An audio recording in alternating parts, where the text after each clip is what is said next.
हम फिजिक्स कर रहे थे और फिजिक्स का जो एक टॉपिक कर लिया था, फिजिक्स का पार्शियल पोर्शन सेकंड कवर करेंगे और उसके बाद हम जाएंगे केमिस्ट्री को स्टार्ट करेंगे। तो फिजिक्स के हवाले से अभी हम चीज़ें देख रहे हैं। और अब इसमें यह है कि मायोपिया,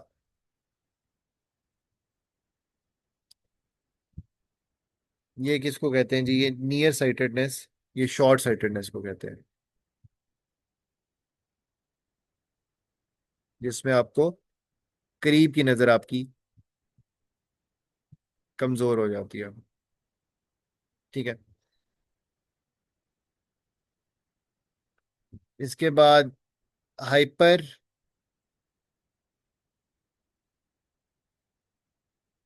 मेट्रोपिया,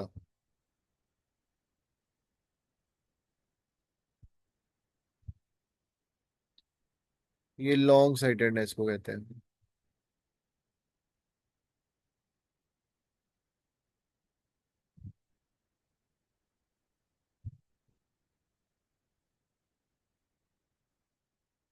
ठीक है। इसके बाद एक और डिफेक्ट होता है, स्टिग्मेटाइज स्टिग्मेटिज्म, ये स्टिग्मेटिज्म। इसमें ये होता है कि आपका जो आई का कर्वेचर होता है ना, ठीक है, उसका आई का जो कॉर्निया, कॉर्निया का कर्वेचर, कॉर्निया, कॉर्निया आई का पार्ट होता है, कॉर्निया और लेंस कर्वेचर, इनके अंदर जो है ना इम्परफेक्शन होती है। इसमें इम्परफेक्शन होती है जिसकी वजह से क्या होता है कि आपको जो इमेज है ना तमाम डिस्टेंसेस पे, चाहे वो करीब का हो चाहे वो दूर का हो, तो ब्लरी विजन जो है वो आपका आ जाता है। इस बीमारी को कहते हैं अस्टिग्मेटिज्म। ठीक है। कर्वेचर जो है आपका वो इम्परफेक्ट होता है।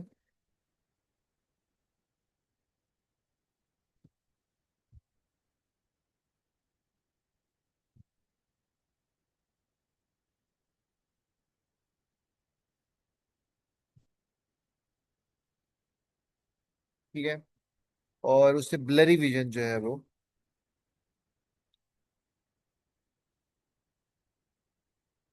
क्रिएट हो जाता है।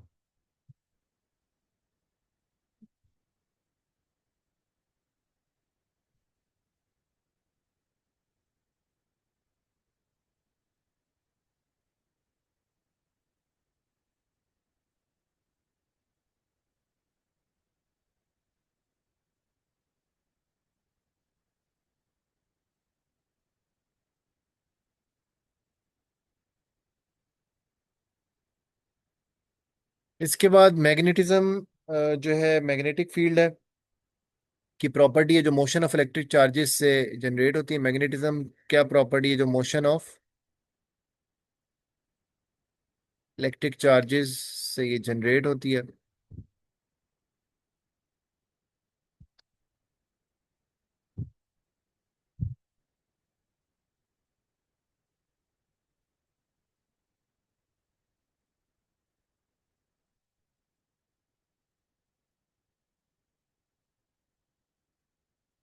वेव क्या होती है? वेव होती है, अब ये लिख लीजिएगा, वेव होती है disturbance in a medium that carries energy without A net movement of particles. Disturbance in a medium, disturbance किस में? मीडियम में।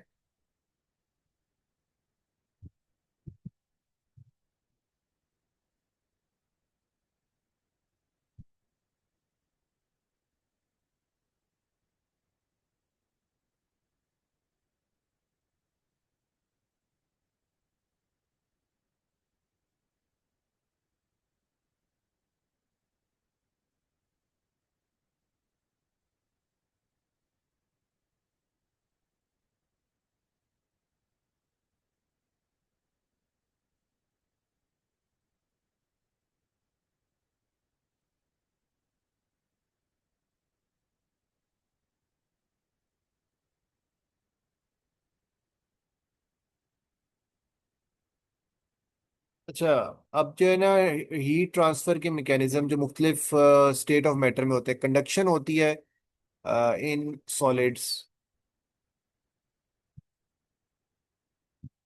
ठीक है, कन्वेक्शन होती है इन लिक्विड्स,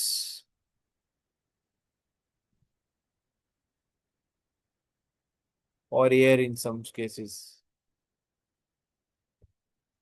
लिक्विड्स और गैस क्या लें, और एयर, सॉरी, लिक्विड्स और एयर, कन्वेक्शन। जो रेडिएशन है ना वो स्पेस में होती है या एयर में होती है, मतलब वैक्यूम एंड एयर, रेडिएशन होती है स्पेस। ठीक है, यहाँ तक क्लियर है? आगे चलूं?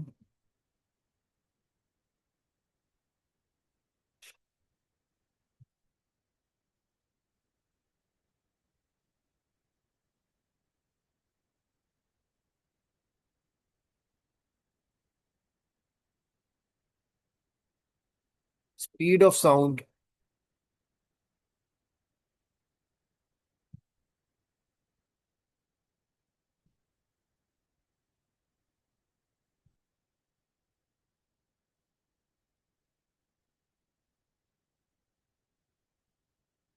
Speed of sound is 331 metre per second in air.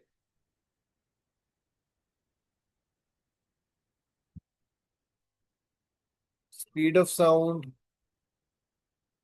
Is equal to 5000 metre per second in steel. Speed of sound is equal to 5000 to 6000 metre per second in glass.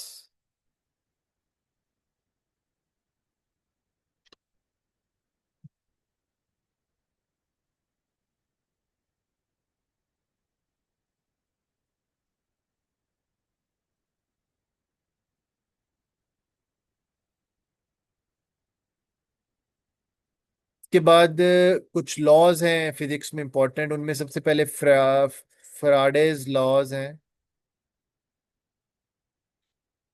Of electromagnetic induction.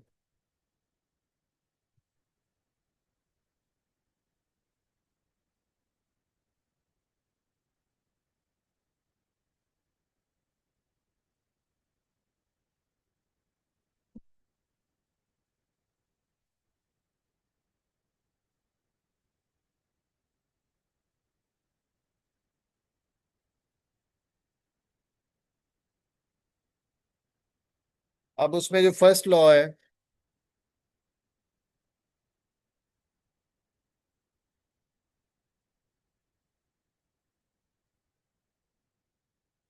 वो ये कहता है, जब भी conductor को आप varying magnetic field में place करेंगे ईएमएफ इंड्यूस होगा। EMF stands for electro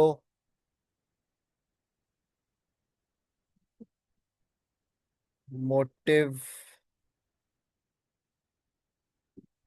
force. ये इंड्यूस्ड होता है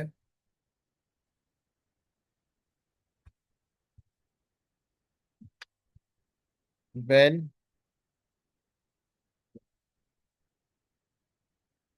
कंडक्टर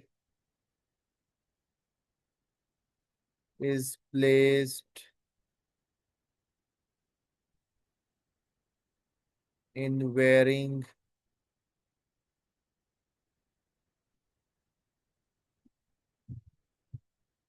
magnetic field।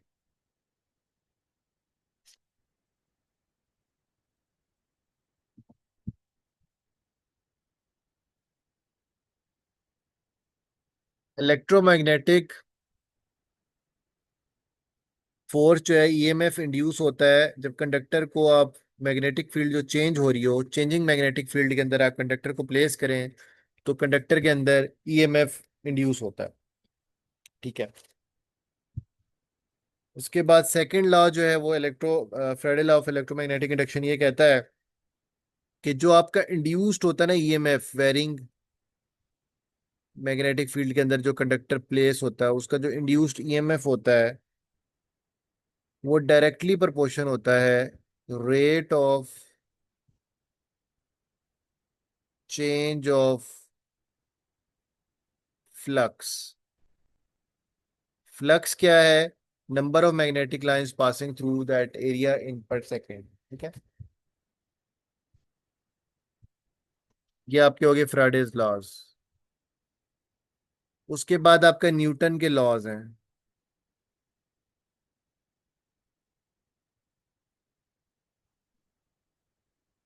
न्यूटन को फाउंडर फादर ऑफ फिजिक्स भी कहते हैं।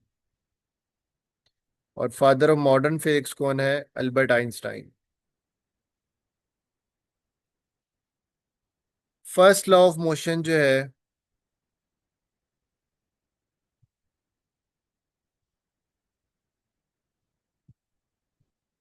वो ये कहता है कि अगर कोई चीज है, कोई आर्टिकल है, कोई पार्टिकल है, कोई एक एलिमेंट है, वो अगर in the state of rest, state of rest का मतलब ये है कि बिल्कुल साकित हालत में है, कहीं मूव नहीं कर रहा, एक जगह पे मौजूद है, अगर तो स्टेट ऑफ रेस्ट में है तो वो रेस्ट में रहेगा। अगर वो स्टेट में इस तरह है कि वो यूनिफॉर्म मोशन में मूव कर रहा है, यूनिफॉर्म मोशन में। अच्छा, आज ये जो वीक है ना हमारा, इसमें हमारा तकरीबन मैक्सिमम पोर्शन जो है वो ईडीएस को लेके चलेगा। सैटरडे को हमारी क्लास दूसरी डोमेन किसी पे आएगी। आ, 3-4 दिन हमारे जो है ना ईडीएस पे लगेंगे अभी। ठीक है, क्योंकि ईडीएस इंपॉर्टेंट पोर्शन है। मैं सिर्फ उसको आपको इलेक्शन कमीशन के परस्पेक्टिव से इसको नहीं करवा रहा, मैं आपको इसके अलावा जो अभी आप आगे आपके अभी नेगेटिव मार्किंग वाली बात भी आ गई है, तो आपको पता है कि आगे अभी क्या होने वाला है।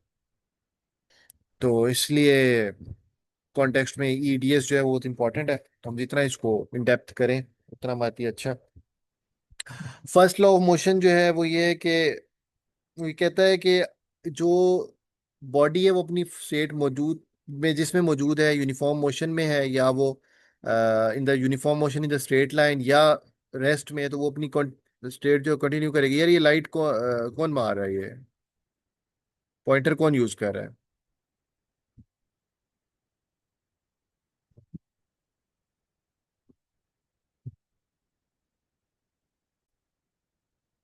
फर्स्ट लॉ ऑफ मोशन ये कहता है कि अगर कोई जो है वो रेस्ट में है तो वो रेस्ट में रहेगा, यूनिफॉर्म मोशन में है तो यूनिफॉर्म मोशन में रहेगा, अनलेस एंड अनटिल कोई एक्सटर्नल फोर्स अप्लाई होती है। वो फोर्स उसकी कंडीशन को, वो रेस्ट में है या मोशन में है, उसको चेंज करेगी। इट मीन्स कि अगर एक बॉडी रेस्ट में है या मोशन में, अनलेस एंड फोर्स वो उसकी कंडीशन को चेंज नहीं करेगी। फर्स्ट लॉ ऑफ मोशन को क्या कहते हैं? लॉ ऑफ, ये एमसीक्यू अक्सर पूछा जाता है, लॉ ऑफ इनर्शिया। इनर्शिया ये बेसिकली क्वालिटी ऑफ बॉडी है कि अगर वो बॉडी स्टेट में ऑफ रेस्ट में है तो रेस्ट में रहेगी, अगर वो in the state of motion है वो मोशन में रहेगी। मतलब बॉडी अपनी स्टेट चेंज नहीं करेगी अनलेस एंड अनटिल उसको कोई एक्सटर्नल फोर्स मजबूर ना करेगी वो अपनी हालत चेंज करे। ठीक है, देन अब आ जाते हैं हम सेकंड लॉ ऑफ मोशन पे।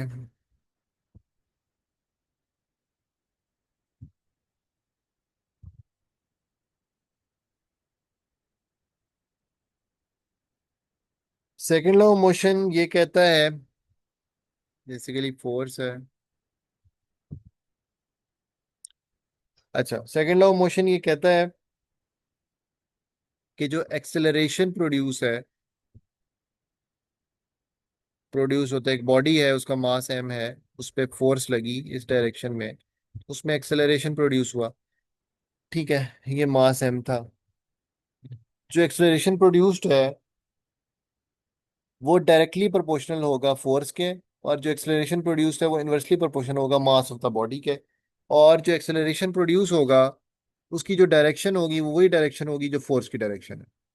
ठीक है, this is the second law of motion. कि आपने किसी बॉडी पे मास पे फोर्स अप्लाई की, उसमें एक्सेलरेशन प्रोड्यूस होगा, वो मूव करना शुरू कर देगा, या उसी अगर मूव कर रहा है तो उसकी स्पीड बढ़ जाएगी उसी डायरेक्शन में। तो वो जो स्पीड बढ़, जो एक्सेलरेशन उसकी बढ़ेगी, rate of change of velocity होता है बेसिकली एक्सेलरेशन, तो वो जो एक्सेलरेशन बढ़ेगी, वो एक्सेलरेशन जो है उसकी डायरेक्शन कौन सी होगी, फोर्स वाली डायरेक्शन में ही होगी, जिस डायरेक्शन में फोर्स लगी है, नेट फोर्स। कभी कभार ऐसे होता है ना कि आपकी इधर से फोर्स लग रही है फॉर इंस्टेंस 6 न्यूटन, इधर से फोर्स लगी है 4 न्यूटन। अब दोनों का डिफरेंस निकालो तो 2 न्यूटन फिर भी बच जाएगी, तो 2 न्यूटन इधर से इधर चली जाएगी। ठीक है। तो नेट फोर्स जो आ रही है, उस नेट फोर्स की डायरेक्शन में होगा एक्सेलरेशन, और उसका जो वो नेट फोर्स के डायरेक्टली प्रोपोर्शनल होगा, और इनवर्सली प्रोपोर्शनल होगा मास ऑफ द बॉडी, जिस बॉडी पे फोर्स लग रही है। ठीक है।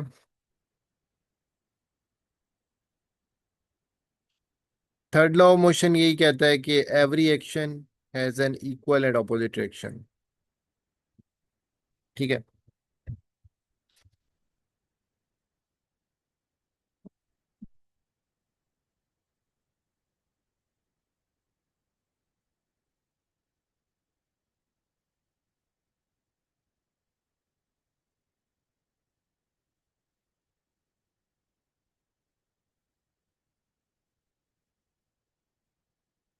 इसके बाद मुख्तलिफ चीजें किस किस ने क्या क्या जो है वो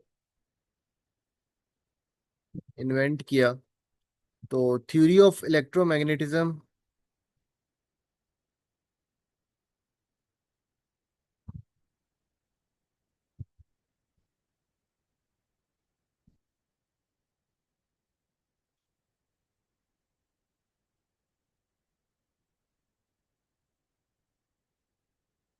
थ्योरी ऑफ इलेक्ट्रोमैग्नेटिज्म जो है, ये जेम्स क्लार्क मैक्सवेल ने प्रेजेंट की थी। James Clerk Maxwell.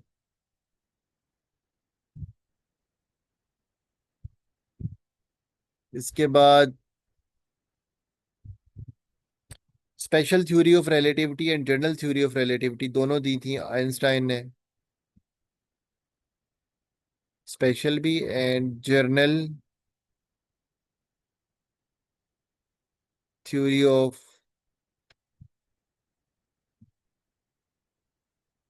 रिलेटिविटी ये दी थी आइंस्टाइन।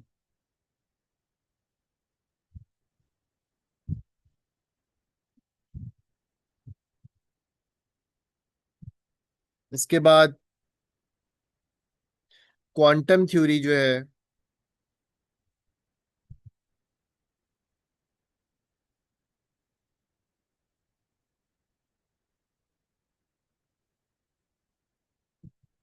ये दी थी मैक्स प्लैंक ने।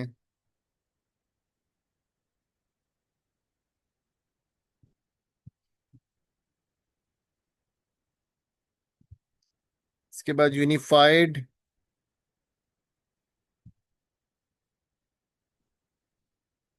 Field theory.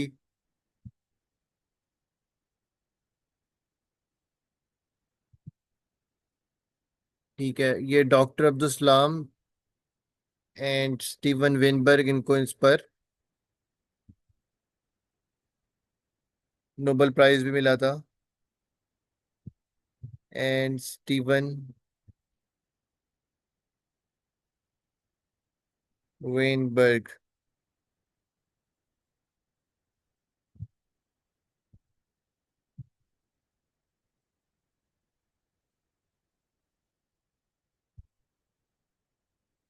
लॉ ऑफ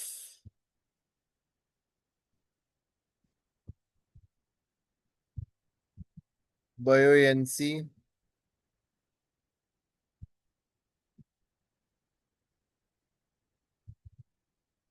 ये आर्शिमिडस ने दिया था। लॉ ऑफ मोशन तो अब हम सबको पता है, न्यूटन ने दिया था।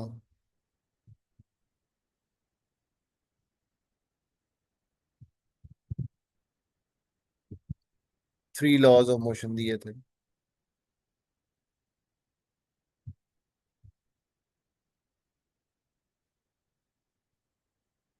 हेलियोसेंट्रिक थ्योरी, हेलियोसेंट्रिक का मतलब ये था कि सन जो है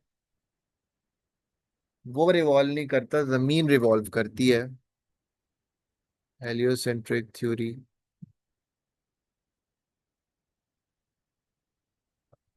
सन जो है उस मतलब जमीन के इर्द रिवॉल्व नहीं करता, मतलब जो हमारा सोलर सिस्टम का पूरा मैकेनिज्म है जो इस टाइम पे हम कर रहे हैं, वो दिया था जी Nicholas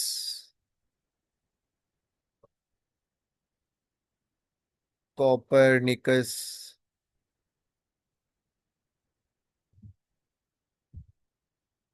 law of mass converge conservation. Law of mass conservation.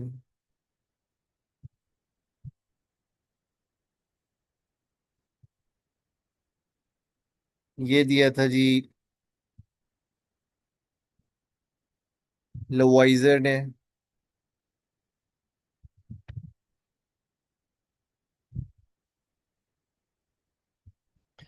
इसके बाद law of energy conservation.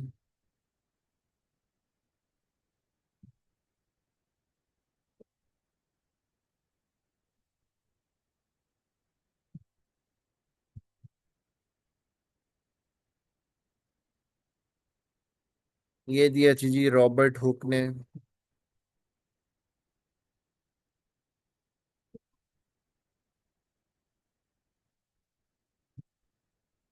Cell theory. ये बायो वाला पोर्शन है, लेकिन चले यहाँ पे आए। लिख दिया था मैंने मैथियस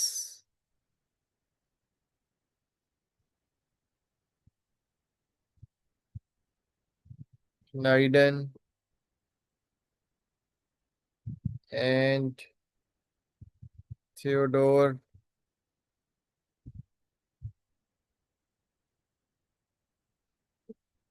शॉन, इन्होंने प्रेजेंट की थी। यहाँ तक कोई इशू है?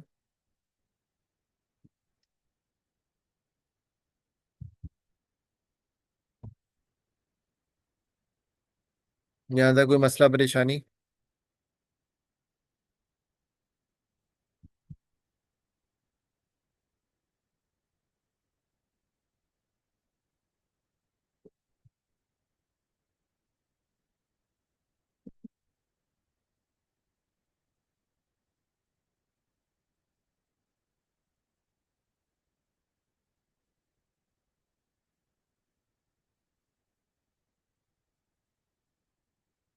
एसडीओ पैरा के लिए किस किसने अप्लाई कर दिया है?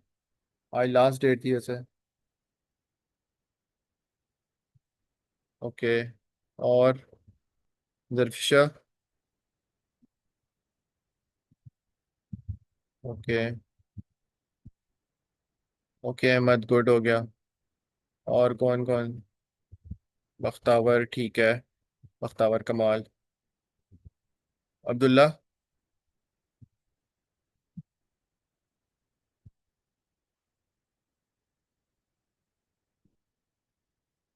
ओके ठीक है, तो 5-6 आप लोग हो।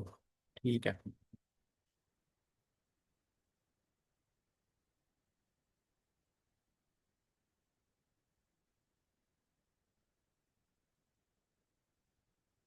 अभी तो मैं इस पूरे हफ्ते फोकस रहूंगा ईसीपी के एक्ट पे। ठीक है। तो जब मैंने लॉज का स्टार्ट करना है, और हो सकता है कि लॉज की वजह से कुछ स्टूडेंट्स अलग से सिर्फ लॉज के पोर्शन के लिए इनरोल भी हों, फॉर ओनली फॉर जो सिर्फ और सिर्फ पैरा की तैयारी करना चाहते हैं, उनको और किसी वन पेपर का नहीं है। तो अब उसका तरीकाकार क्या होगा कि फिर क्लासेस की आपकी टाइमिंग थोड़ी सी एक्सटेंडेड हो जाएंगी। शायद हम 9:30 पे स्टार्ट कर रहे हो और 12 तक जा रहे हैं।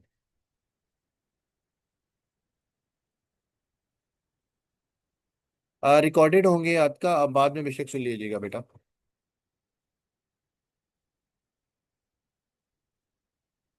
क्योंकि 14 तक अगर वेट कर लिया ना तो वो सिलेबस काफ़ी है ना। ठीक है, तो वो रिकॉर्डिंग रिकॉर्डेड इसी तरह से आपको एक्सेस दे दूंगा ना, तो आप उसको फिर आराम से अपनी नीज के हिसाब से बाद में 14 के बाद बेशक सुन लीजिएगा। लेकिन मैं स्टार्ट मतलब 10 दिन बाद स्टार्ट ले लूंगा उसका लास्ट टाइम। 5-6 तारीख से कह लें आप।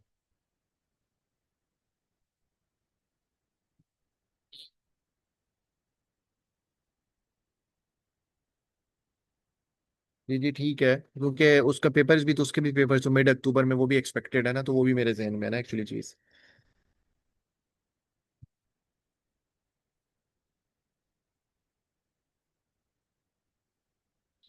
अच्छा, इंपॉर्टेंट इन्वेंशंस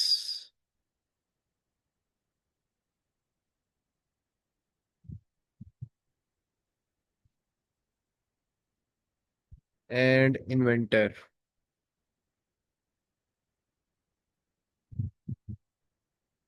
सबसे पहले बैरोमीटर।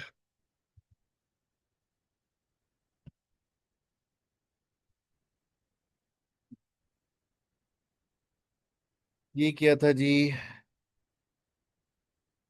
यूवेंग गिलिस्टा टॉर टॉरेसेली।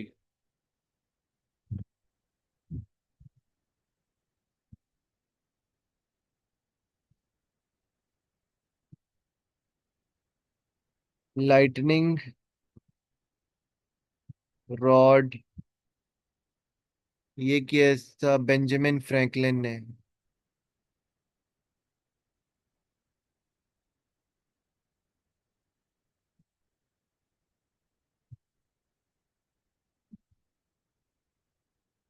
इस पे पूरा मेरे ख्याल में मेरा एक रिकॉर्डेड पूरा पड़ा हुआ है, मैं वो आपको शेयर कर दूंगा।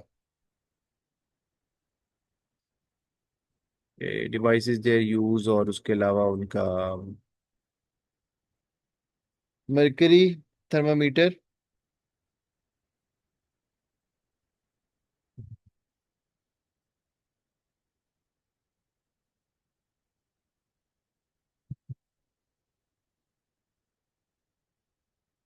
Gabriel Fahrenheit.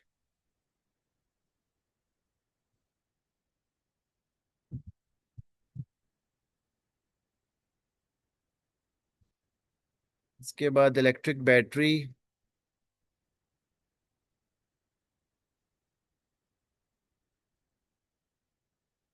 बैरोमीटर तो प्रेशर में मेजर करने के लिए होता है ना वैसे।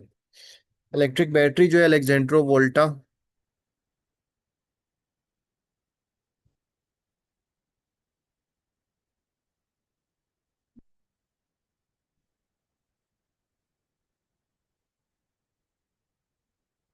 इसके बाद बल्ब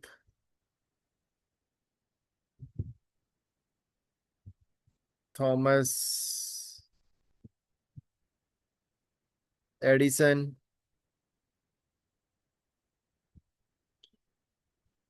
इसके बाद जनरेटर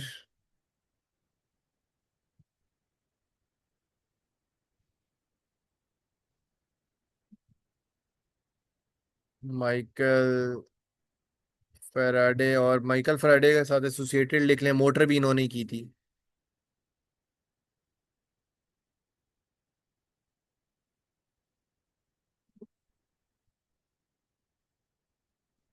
डायनामाइट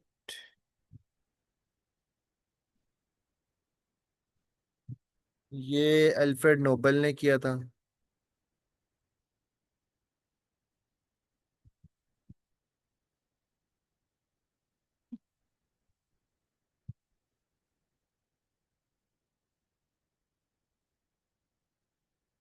पेंसिलीन जो है ये अलेक्जेंडर फ्लेमिंग ने।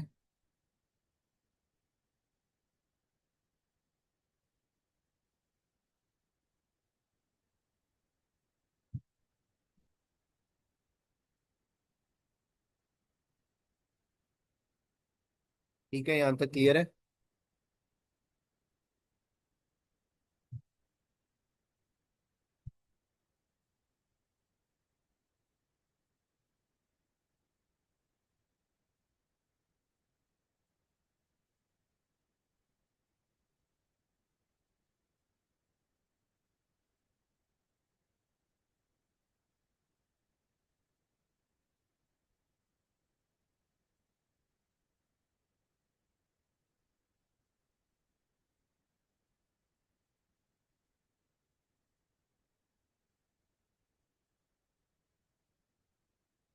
लास्ट मैंने क्या उनसे कराया, पेंसिलिन करवाया ना। ठीक है।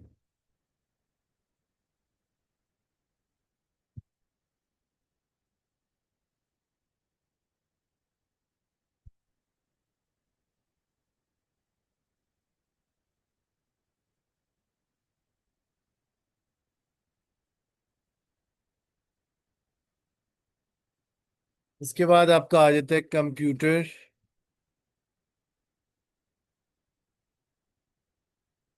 ये किया था जी चार्ल्स बेबेज ने।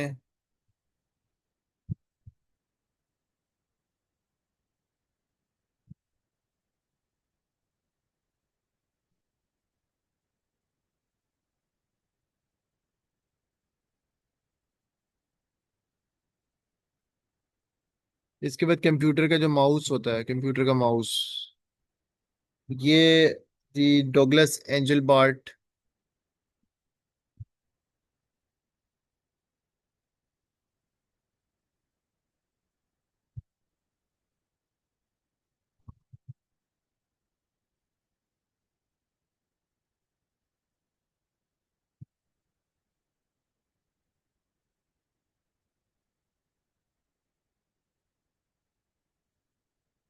इसके बाद कैलकुलेटर।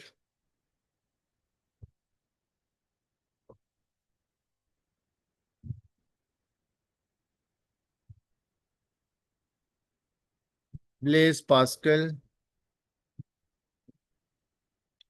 रेडियो जो है ये इन्वेंट किया था मैक्रोनी ने।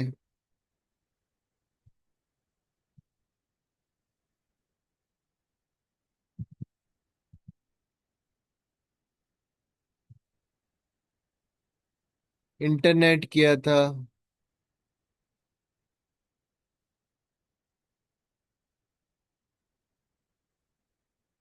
रॉबर्ट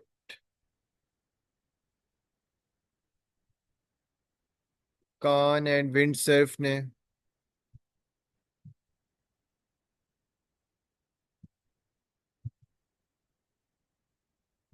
वाईफाई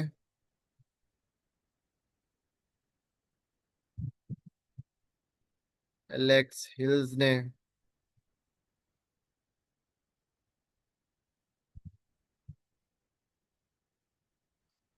मोटर मैं बता चुका हूं आपको, माइकल फैराडे ने की थी। ईमेल की है जी रॉय टॉमलिंसन ने।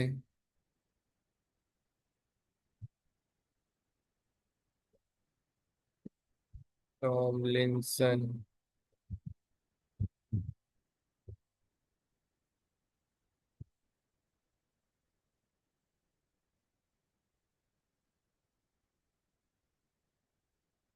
लेजर जो है वो Theodore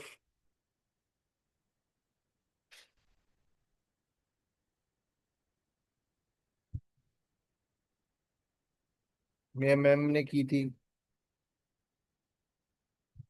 DNA fingerprint.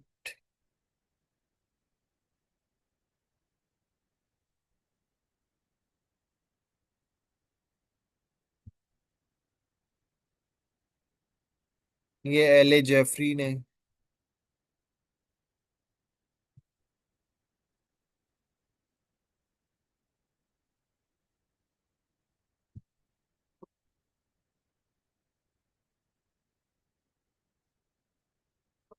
World wide web.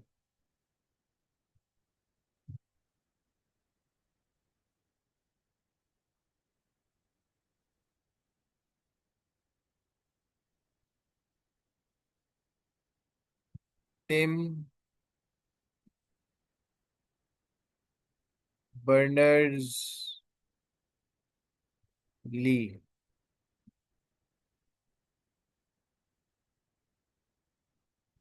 Vaccine जो है वो एडवर्ड जेनर ने।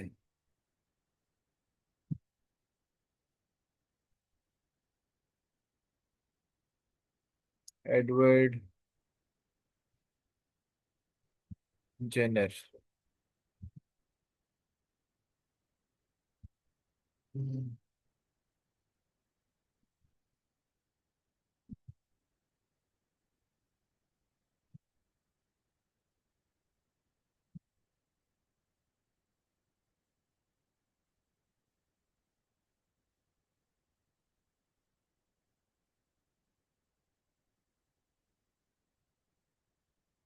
ठीक है, फिजिक्स का एरिया हमारा भी यहाँ पे खत्म हुआ है। अभी ये बताएं कि 5 मिनट्स ब्रेक करनी है या आगे मैं केमिस्ट्री स्टार्ट करूँ।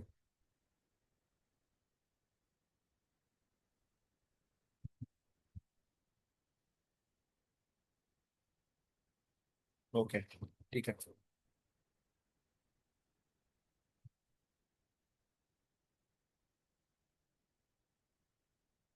चलें जी, अब हम केमिस्ट्री स्टार्ट करने लगे।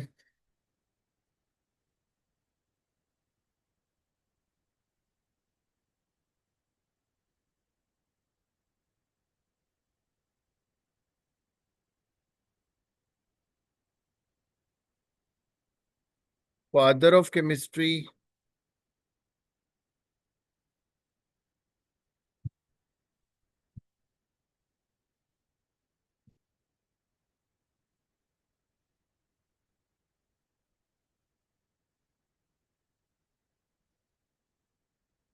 जाबर बिन हयान को कहा जाता है।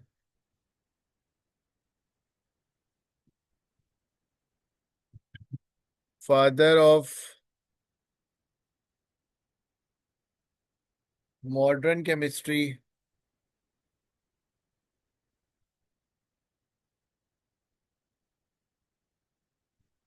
लोवाइजर को कहा जाता है, एंटोनियो लोवाइजर। क्या? Father of green chemistry. ये कहा जाता है जी Paul Anastas. Father of green chemistry. Simplest element जो है वो हाइड्रोजन है।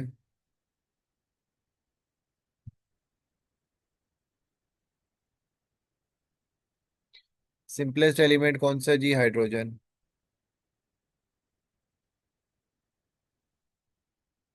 और हाइड्रोजन जो है वो डिस्कवर किसने किया था? Henry Cavendish. Hydrogen was discover by Henry Cavendish. और ये कब हुआ था जी? 1766।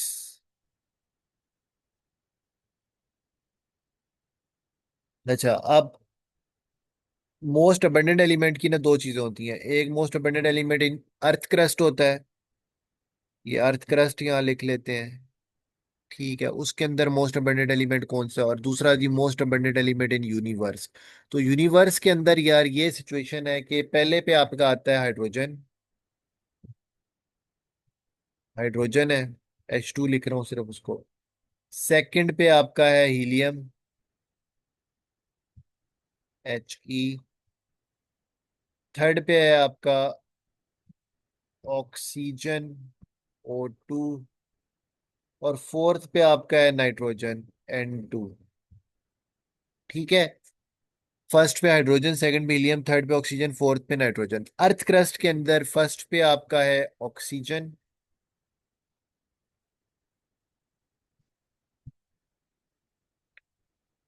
सेकंड पे आपका है सिलिकॉन।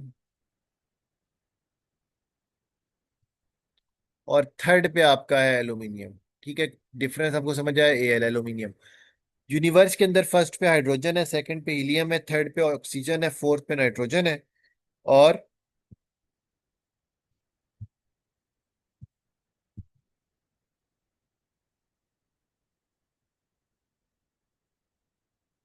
थर्ड पे एल्यूमिनियम है इन earth crust.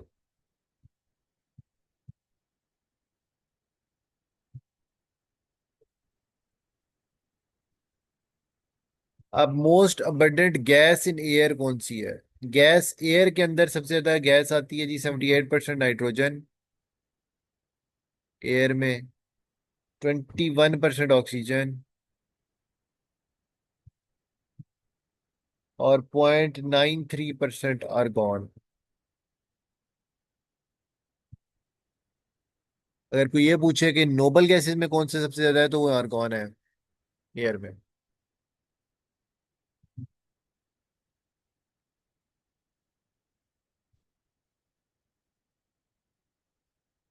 Structure of hydrogen atom जो है ना।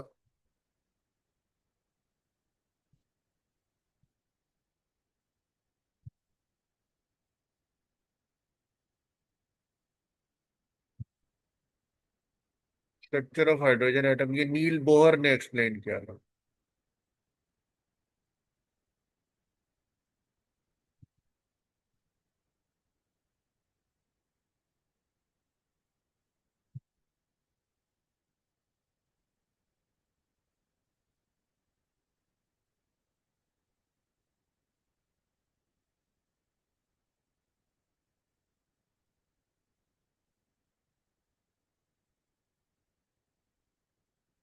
सिंबल्स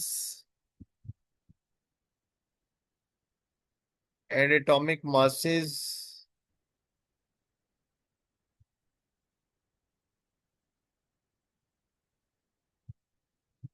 ऑफ एलिमेंट्स, ये था जी जे डॉट बर्जीलियस।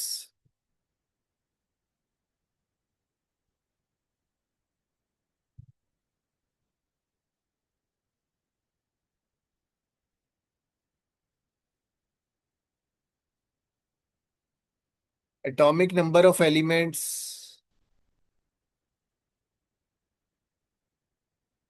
ये मोजेले ने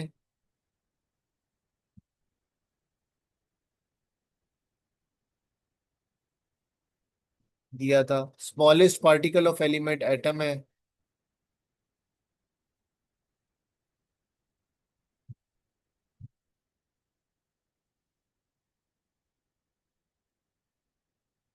एटम ने, डाल्टन ने थ्योरी ये दी थी ना, एटम को फर्दर सिंपल यूनिट्स में डिवाइड नहीं किया जा सकता। डाल्टन ने थ्योरी दी थी, डाल्टन ने, कि एटम को further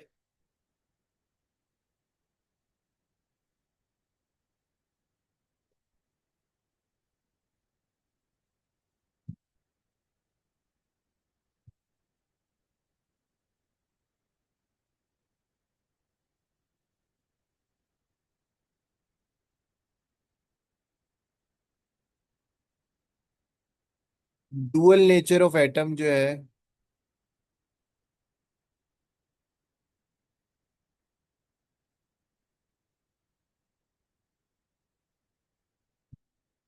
dual nature of atom, wave and particle,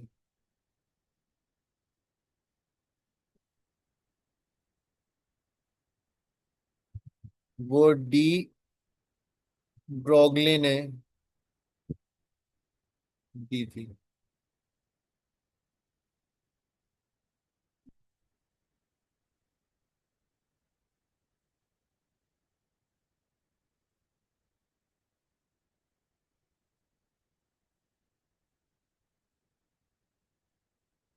dual nature of atom, atom atom, lightning.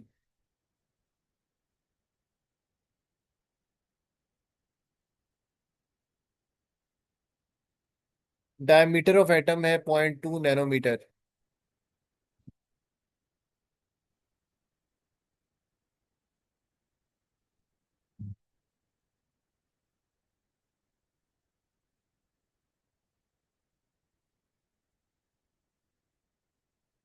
Mass of atom जो है, उसकी रेंज है 10⁻⁻25 7 से लेके 10⁻⁻25 kg।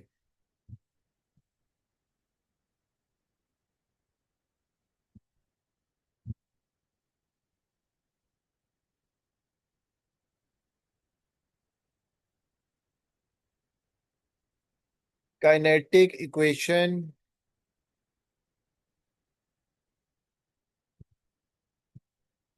ऑफ गैस लॉज, ये दी थी जी क्लॉजियस ने।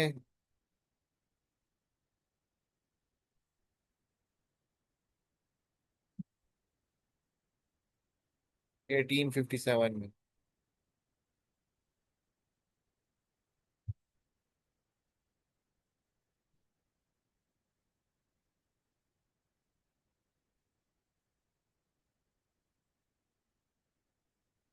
प्रोटॉन जो है, वो 1836 टाइम्स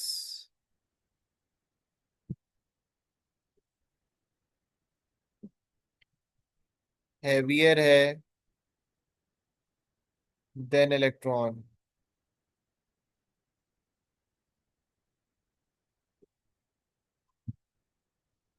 और जो न्यूट्रॉन है,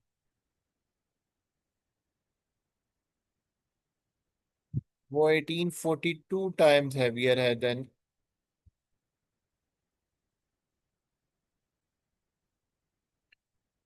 इलेक्ट्रॉन्स। ऑलमोस्ट इलेक्ट्रॉन न्यूट्रॉन और प्रोटॉन्स का वेट बराबर होता है ऑलमोस्ट।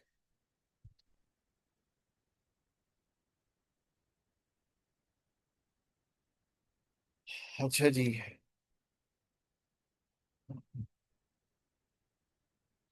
क्वांटम थ्योरी जो मैक्स प्लैंक ने दी थी, क्वांटम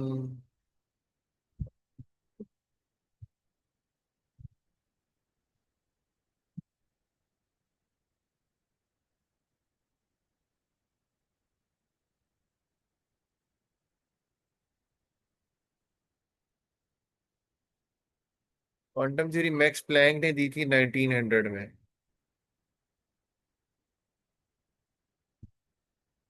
रोएंटगन ने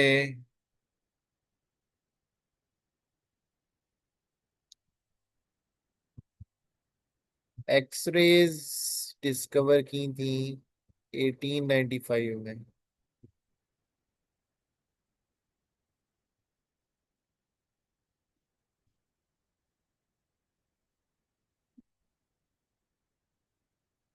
कैथोड रेस को इलेक्ट्रॉन्स कहा था।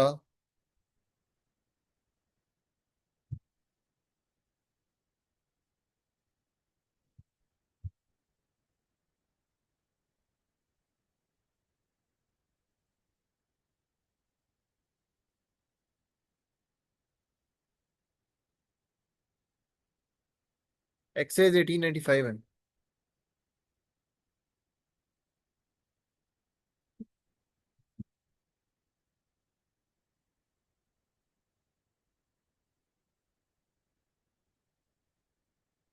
कैथोड रेस को इलेक्ट्रॉन कहा था जी जे स्टोने ने।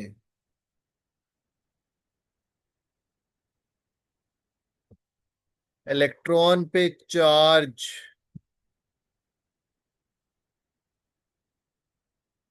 कितना होता है? 1.6 इंटू 10⁻⁻19 कूलम। ये डिटरमिन किया था R. A. मिलीकैन ने। कब? 1909 में। 1909 में आप देखें, आप किस तरह से लिंक करना है, आप चीजें मैं आपको लिंक करना सिखाता हूँ। 1909 में आईसीसी बन रही है, ठीक है। 1909 के अंदर मिंटो मॉर्ले रिफॉर्म्स आ रही हैं इंडिया में। 1909 के अंदर इलेक्ट्रॉन पे चार्ज डिस्कवर कर रहा है R. A. मिलीकैन। 1895 में first Muslim become the member of imperial legislative assembly, sir Ali इमाम। 1895 में रोहिंटन जो है एक्सरेज बन रही हैं, और 1895 में लियाकत अली खान पैदा हो रहे हैं, ठीक है।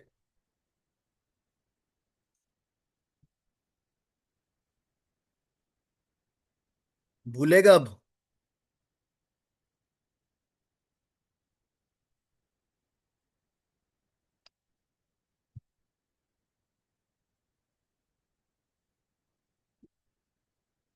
इस तरह से लिंक कर लिया करें चीजों को।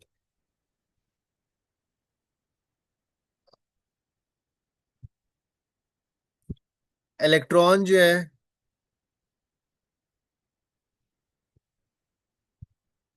ठीक है, ये जे जे थॉमसन ने डिस्कवर किया। अब सब एटॉमिक पार्टिकल्स पे मैं जा रहा हूँ, ठीक है, सब एटॉमिक पार्टिकल्स तीन है। थॉमसन ने किया, थॉमसन है 1867 में।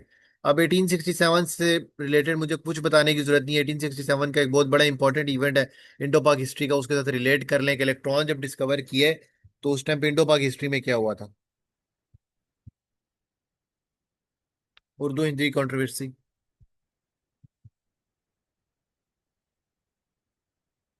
जिस साल उर्दू हिंदी कंट्रोवर्सी हो रही है, उस साल क्या हो रहा है? उस साल जे जे थॉमसन जो है वो इलेक्ट्रॉन को डिस्कवर कर रहे हैं। हमें तो याद करने से मतलब है ना।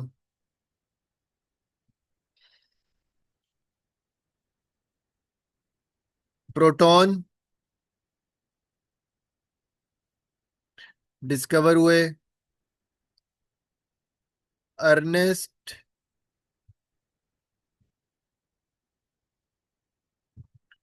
रदरफोर्ड ने।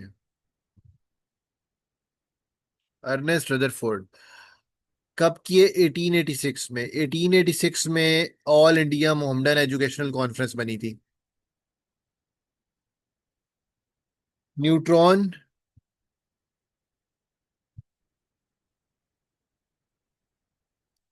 James Chadwick.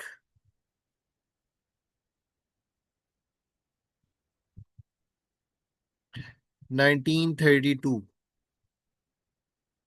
न्यूट्रॉन हो रहे हैं। 1932 में अब क्या क्या हुआ? 1932 में थर्ड राउंड टेबल कॉन्फ्रेंस हुई थी। 1932 में रैमसे मैकडोनल्ड अवार्ड आया था इंडिया में। ठीक है। 1932 में जो है वो न्यूट्रॉन डिस्कवर हुआ। इंडिया में रैमसे मैकडोनल्ड अवार्ड आया 1932 के अंदर। वर्ल्ड हिस्ट्री में जब आपको कराऊंगा फिर अब फर्दर आएगा। मेरे ख्याल में जो ब्रोकन ग्लासेस वाली नाइट थी, जब हिटलर पीक था, वो भी शायद 32 या 33 में हुई थी। आई एम नॉट एग्जैक्टली, वो जब मैं वो वहां पे कराऊंगा तो मेरे नोट्स को दोबारा वो कंसल्ट करके बताऊंगा। तो ये दो इंडो पाक हिस्ट्री के, तो आपको दो इवेंट्स पता चल गए इसके साथ।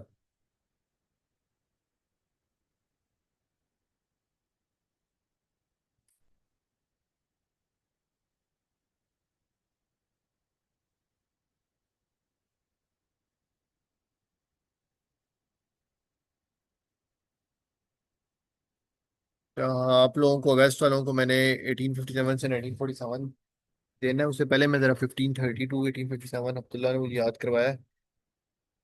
वो एक्ट की भी नोट्स रेडी हो गए हैं, वो थोड़ा सा स्टक हुआ हुआ है। उसको मैं करता हूँ यार, टाइम लगाता हूँ।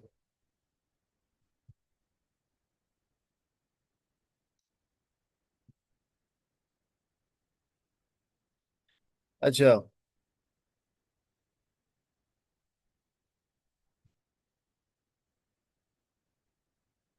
Thank you. Splitting of spectral lines.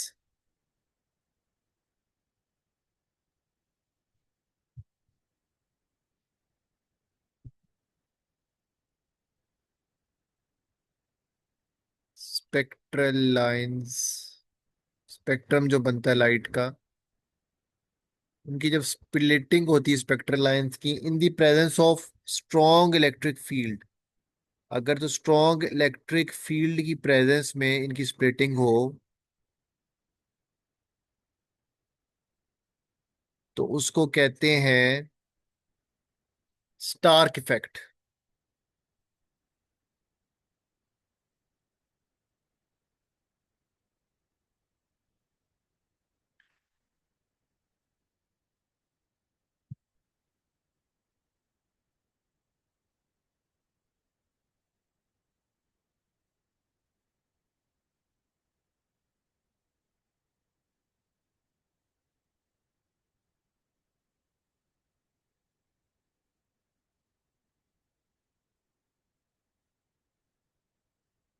के बाद splitting of spectral lines in the presence of strong magnetic field हो,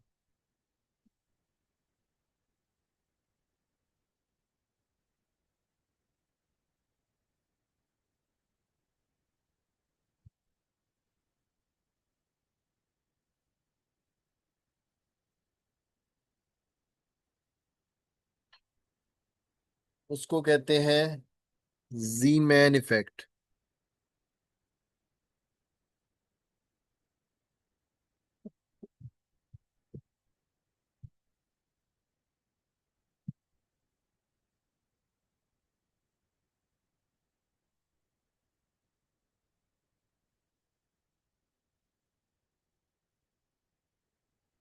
अच्छा, स्पेक्ट्रम बेसिकली क्या कहते हैं कि जब व्हाइट लाइट को प्रिज्म से गुजारते हैं ना, तो जो सेवन कलर्स नहीं नजर आते, उनको स्पेक्ट्रम कहते हैं। Spectrum of light. और स्पेक्ट्रम जो है जिसके अंदर boundary line between colours can not be marked.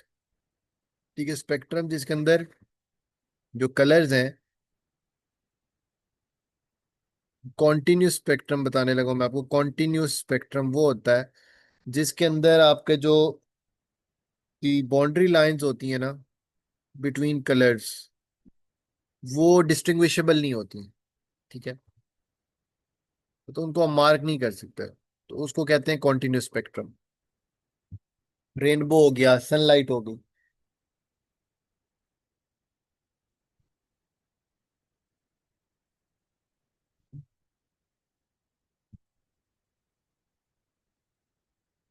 अच्छा, smallest particle of an element जो इंडिपेंडेंटली एग्जिस्ट कर सकता है ना, वो होता है एटम। इंडिपेंडेंटली एग्जिस्ट नहीं कर सकता। जो स्मॉलेस्ट पार्टिकल ऑफ एलिमेंट होता है जो इंडिपेंडेंटली एग्जिस्ट कर सकता है, वो मॉलिक्यूल होता है।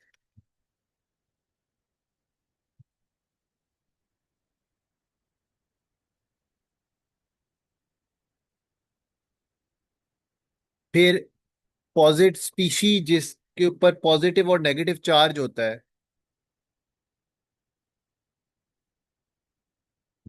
द स्पीशी containing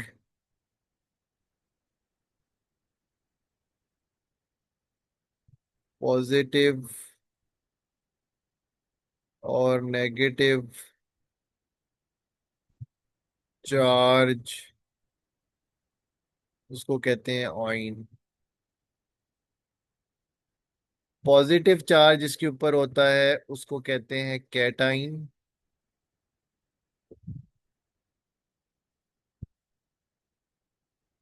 जिसके ऊपर नेगेटिव चार्ज होता है उसको कहते हैं एनाइन।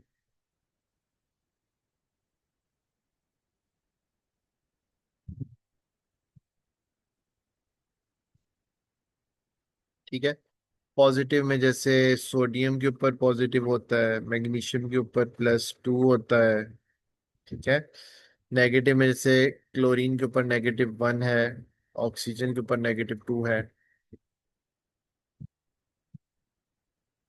इसके बाद आइसोटोप्स। आइसोटोप्स डिस्कवर किए थे जी सोडी ने।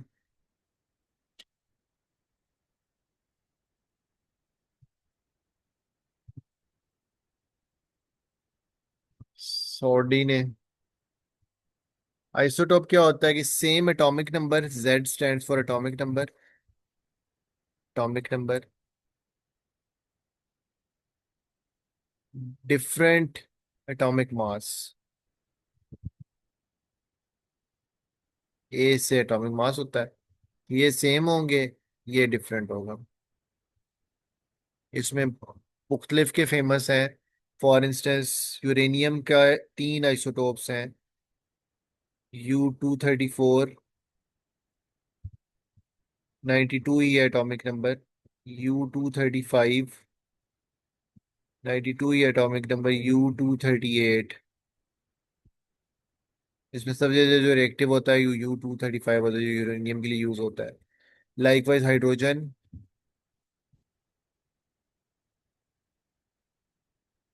1H1, 1H2, 1H3। ये बेसिक वाला है। प्रोटियम, इसके अंदर न्यूट्रॉन कोई नहीं होता, तो इसलिए इसका जो है वो 1H1 है। इसके अंदर न्यूट्रॉन एक होता है, इसको ड्यूट्रियम कहते हैं, इसको हैवी वाटर भी कहते हैं, जो कि मॉडरेटर के तौर पे यूज होता है। और 1H3 इज ट्रीटियम। ये हाइड्रोजन के आइसोटॉप्स है। ये पूछ लेता है वो अक्सर, हाइड्रोजन के आइसोटॉप्स के नाम। जिसका एटॉमिक मास 2 है वो ड्यूट्रियम है, इसका एटॉमिक मास 3 है वो ट्रीटियम है। इस तरह से कार्बन के भी हैं।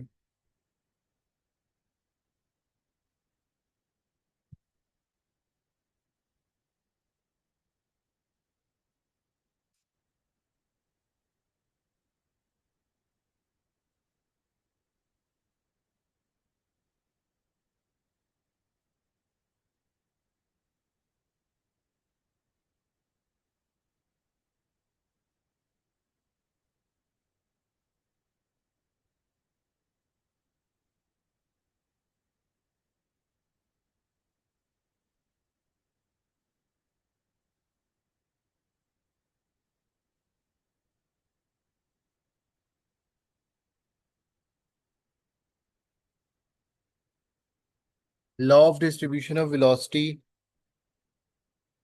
मैक्सवेल ने दिया था।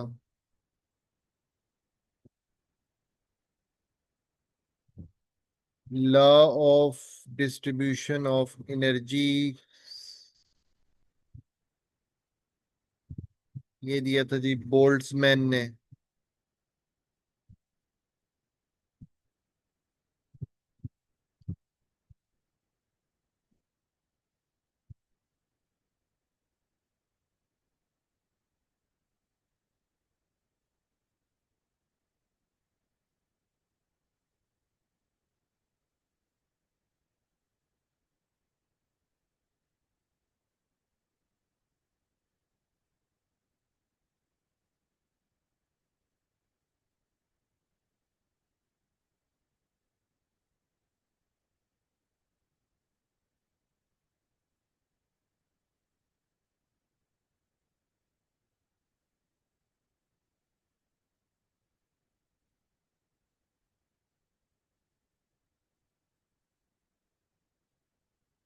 Non ideal behaviour of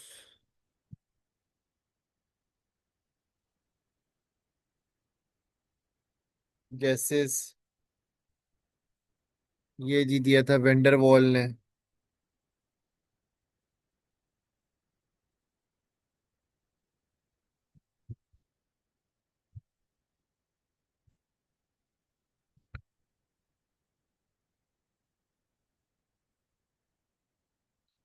SI unit of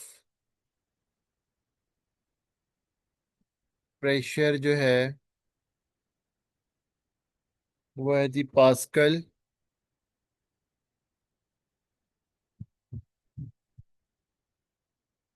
Newton पर मीटर स्क्वायर।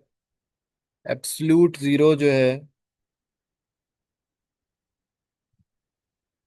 मतलब जिसको जीरो केल्विन कहते हैं, वो इक्वल होता है -273.16 डिग्री सेल्सियस के, और -459 फ़ारेनहाइट के। ठीक है।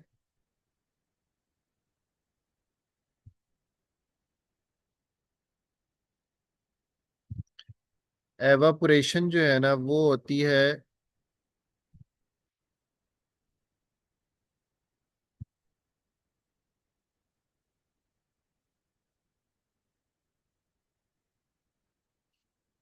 जब लिक्विड वेपर में कन्वर्ट हो जाए। यार absolute zero basically zero kelvin को कहते हैं। जीरो केल्विन, केल्विन स्केल है। ठीक है। तो वो होता है -273 टेम्परेचर मेजर करने के लिए 3 डिग्री सेल्सियस, फ़ारेनहाइट और केल्विन, और -459 फ़ारेनहाइट। जीरो केल्विन इसके इक्वल होता है उसे। एवापोरेशन में क्या होता है कि लिक्विड जो है वो वेपर बन जाता है। कंडेंसेशन के अंदर होता है वेपर्स को लिक्विड में कन्वर्ट हो जाते हैं।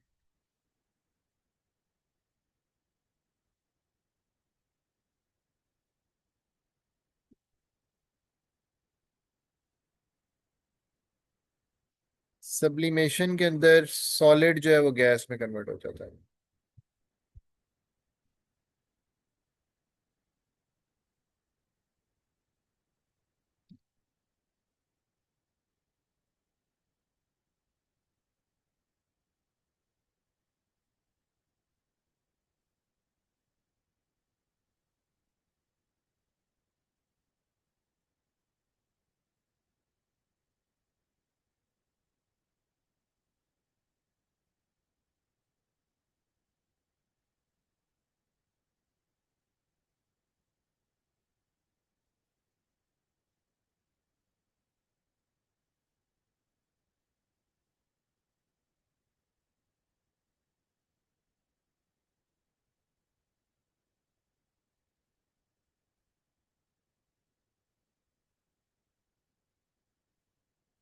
We will wrap at 12।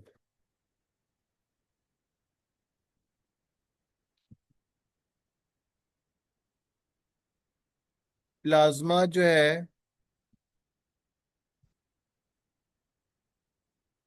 ये William Crookes fourth state of matter है, और ये विलियम क्रूक्स ने आइडेंटिफाई किया था 1879 में। 99% ऑफ जो विजिबल यूनिवर्स है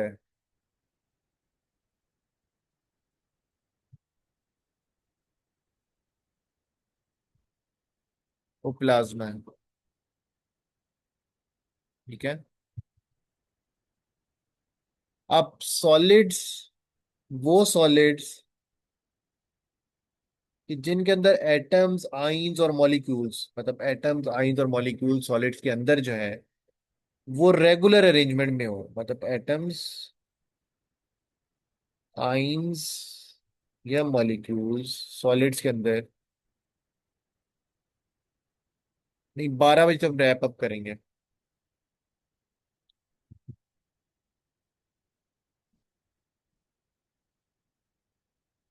चीजें काफी रहती हैं और वी हैव टू पे सब तो 10 मिनट और सब्र कर लें।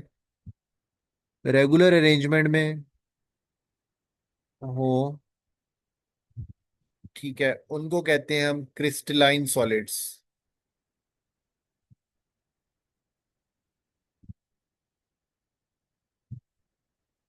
और जिसमें रेगुलर अरेंजमेंट में ना हो, ये रेगुलर है तो ये है, अगर रेगुलर नहीं है तो वो होते हैं एमॉर्फस।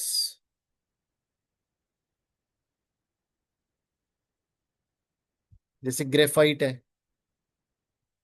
है तो सॉलिड, एमॉर्फस है। डायमंड देखें, डायमंड क्यों है वो इतना प्यारा, क्योंकि उसमें क्रिस्टलाइन फॉर्म में एटम्स, आइंस, मॉलिक्यूल जो है रेगुलर अरेंजमेंट में।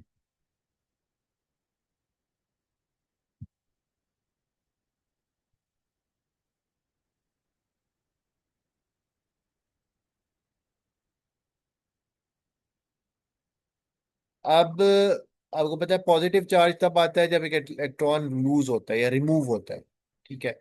और नेगेटिव चार्ज तब आता है जब एक इलेक्ट्रॉन को गेन किया जाता है। तो जो एनर्जी रिक्वायर्ड है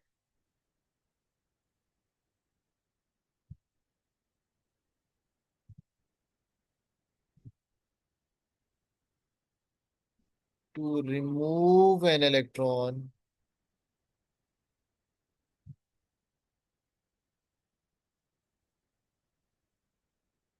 उसको कहते हैं आयोनाइजेशन एनर्जी।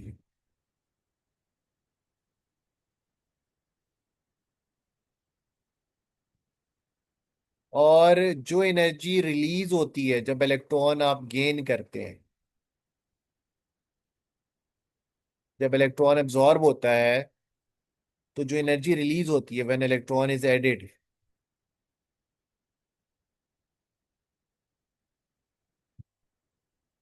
उसको कहते हैं इलेक्ट्रॉन एफिनिटी। इलेक्ट्रॉन से मोहब्बत, affinity, electron affinity.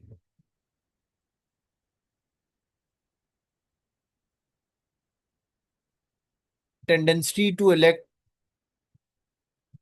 Attract electrons होता है इलेक्ट्रोनेगेटिविटी।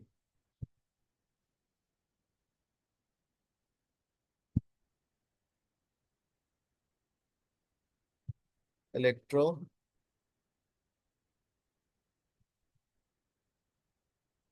नेगेटिविटी।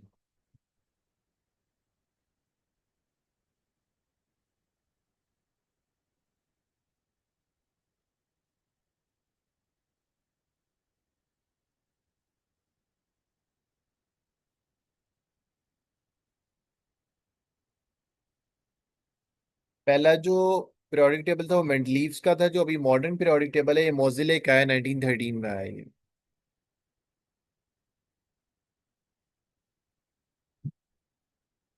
1913 में आया और ये दिया है जी मोजिले ने। मुस्लिम साइंटिस्ट थे अलराजी, उन्होंने क्लासिफिकेशन ऑफ एलिमेंट की थी on the basis of physical and chemical properties. अलराजी ने क्लासिफिकेशन ऑफ एलिमेंट की थी on the basis of physical and chemical properties.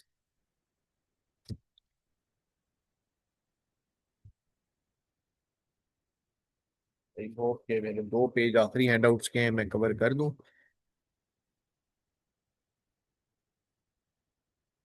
Atomic bond की जो थ्योरी है ये भी न्यूटन ने दी थी। एटॉमिक बॉन्डिंग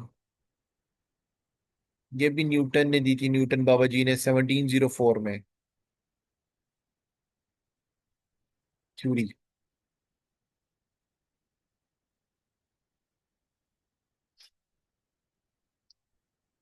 बॉन्ड होता क्या है? बॉन्ड बेसिकली केमिकल फोर्स होता है।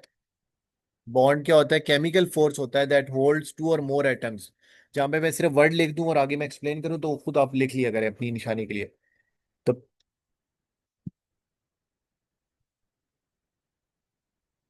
द बॉन्ड क्या है? बेसिकली केमिकल फोर्स है जो होल्ड करती है टू और मोर एटम्स को, उसको केमिकल बॉन्ड कहते हैं, केमिकल बॉन्ड। 1704 में एटॉमिक बॉन्डिंग थ्योरी जो है, एटॉमिक बॉन्ड बनते कैसे हैं इसकी जो थ्योरी है, ये न्यूटन ने दी थी 1704 में।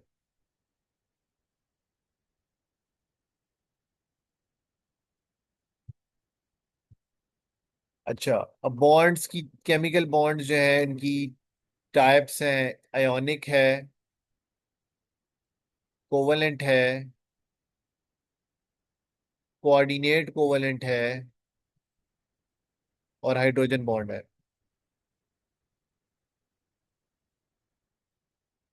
हाइड्रोजन बॉन्ड है, मेटेलिक बॉन्ड है। ठीक है। चार तरह की मेन टाइप्स हैं: ionic, covalent, coordinate covalent, metallic. अब जब भी परमानेंट ट्रांसफर ऑफ इलेक्ट्रॉन्स होगा ना, ट्रांसफर ऑफ इलेक्ट्रॉन होगा, तो आयोनिक बॉन्ड बनता है ट्रांसफर ऑफ इलेक्ट्रॉन से। मतलब एक एटम जो है वो अपने पूरे के पूरे इलेक्ट्रॉन्स जो है जो उसके उसने अपने इलेक्ट्रॉन गिव अप करेगा, और दूसरा जो है वो कंप्लीटली उनको गेन करेगा। ठीक है, जैसे सोडियम और क्लोरीन के दरमियान जब होगा, तो सोडियम अपने लास्ट शेल में जो एक इलेक्ट्रॉन मौजूद है वो लूज करेगा। क्लोरीन अपने लास्ट शेल में उसको एक इलेक्ट्रॉन चाहिए, वो इलेक्ट्रॉन कंप्लीट करेगा। एक रूल होता है ऑक्टेट रूल, एक रूल होता है ड्यूप्लेट रूल। ये दोनों चीजें बेसिकली जो एलिमेंट्स हैं, एटम्स हैं, वो चाह रहे होते हैं फॉर द स्टेबिलिटी। ये होता है कि लास्ट शेल में 8 इलेक्ट्रॉन्स हो, इसमें होता है लास्ट शेल मतलब फर्स्ट शेल, जिन एलिमेंट छोटे एलिमेंट है ना, 2 इलेक्ट्रॉन्स हो। तो बेसिकली वो ये चाह रहे होते हैं कि 8 इलेक्ट्रॉन्स ऑक्टेट या ड्यूप्लेट ये अचीव किया जाए। एटम ये चाह रहा था कि फिर उसमें स्टेबिलिटी आती है।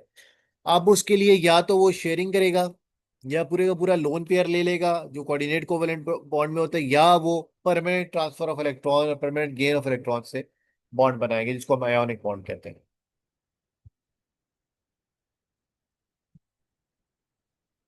अब ऑक्टेट रूल अगर मैं आपको समझाऊं तो वो ये है, सोडियम का फॉर इंस्टेंस 11 जो है वो है, सोडियम है, उसका 11 जो है वो है एटॉमिक नंबर है। तो इतने नंबर, जितने एटॉमिक नंबर होता है उतनी ही नंबर ऑफ इलेक्ट्रॉन होते हैं।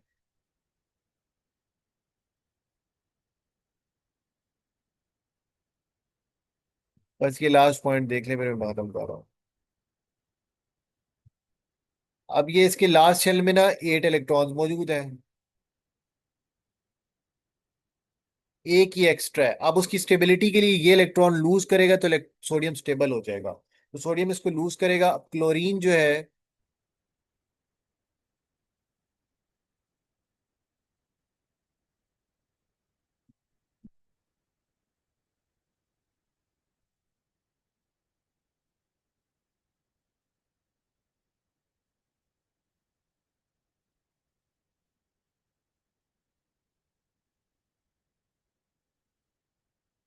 ये इलेक्ट्रॉन लूज होके क्लोरीन के ब्लास्ट शेल में 7 इलेक्ट्रॉन, उसको स्टेबिलिटी के लिए एक इलेक्ट्रॉन चाहिए, तो ये इलेक्ट्रॉन लूज होगा परमानेंटली, ये इधर चला जाएगा। तो इस तरह से ये गेन कर लेगा। तो इस तरह से इनके दरमियान जो बॉन्ड बनेगा, ये परमानेंट ट्रांसफर ऑफ इलेक्ट्रॉन से बन रहा है, तो ये बॉन्ड कहलाएगा, कौन सा बना, आयोनिक बॉन्ड। ठीक है, आप लोग यहाँ पर, जी जी, ऐसे ही है। ठीक है, आज के लिए ऐसे ही इतना ही काफ़ी है। और आज हमारा फिजिक्स का पोर्शन 2 और साथ हमारा केमिस्ट्री हमने स्टार्ट कर दी है। और फिर कल हम यहीं से कंटिन्यू करेंगे। ठीक है जी, अल्लाह हाफिज़।